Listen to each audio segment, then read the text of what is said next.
Today's sermon is about making the best of a bad situation. Now, yesterday I was reading a story. Someone was asking me for some names of famous female Pisunis, which are female nuns, yesterday. And I found one. Her name was Ambapali. She was very famous back in the Buddha's time. And this is her story. When she was a young little girl, she was known for how beautiful she was. She was just so beautiful. It felt like light was shining from her. Everywhere she went, everyone would turn and look at her. She was so breathtakingly beautiful. Not the beautiful of just the face, but the beautiful of the spirit. The beautiful of just every part of her was radiating beauty. Unfortunately for beautiful people, what comes with it is that you are noticed by everyone. So it just so happened that there were 7 princes that were traveling to this particular large country, and they saw her. Well, immediately these 7 young princes fell in love with this gorgeous, beautiful young girl. And they immediately said, I want her for my wife. I want her to be my princess, my queen. Well, what happens when you have 7 people fighting over the same girl? These 7 young men started fighting and fighting and fighting, and then the king had to come and step in and say, no, you cannot fight over this girl like this, because then our countries will go to war, because there were 7 princes from the 7 biggest countries in that area.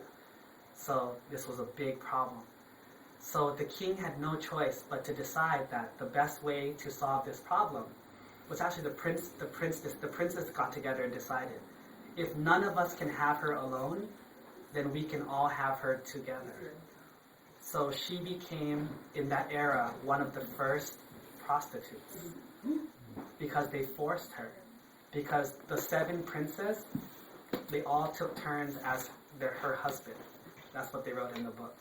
But you know what that means. So she would have to go to all 7 countries and spend time with each prince as their second or third queen. So she didn't really even have that much power. So if you can imagine how much of a shock this was for such a young, beautiful, good girl.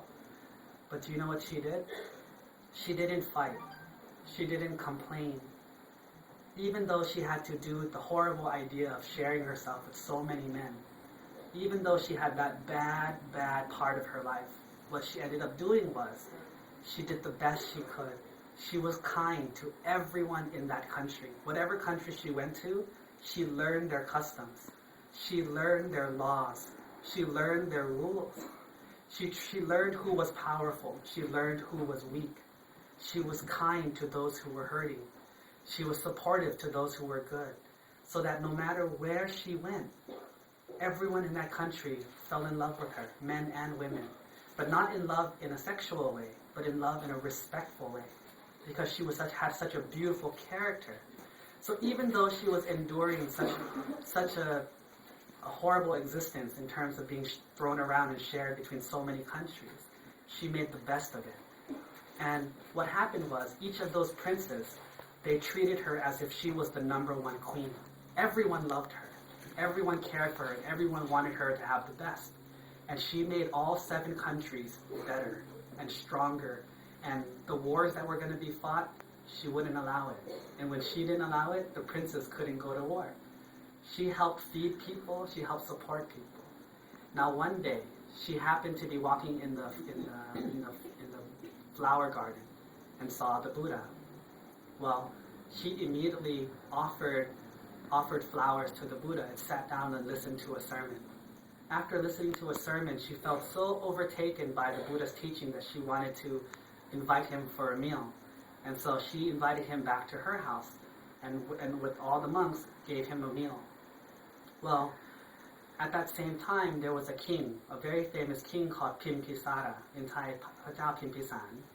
He saw her because he was with the Buddha, and he fell in love with her too. So now, King Pimpisara took her as one of his wives also, and she bore him a child. This child's name was Vimara Gotanya. Now this child, once got to the proper age, decided to ordain in the Buddha Sasana, the Buddhist religion. And he became a very famous monk also. One day he returned to see his mother and gave his mother a Dhamma talk, after which his mother decided to ordain as a Pisuni. So his mother became a nun also. And she used her horrible example of because of her beauty, what she had to endure. Because of her beauty, how painful it made her life.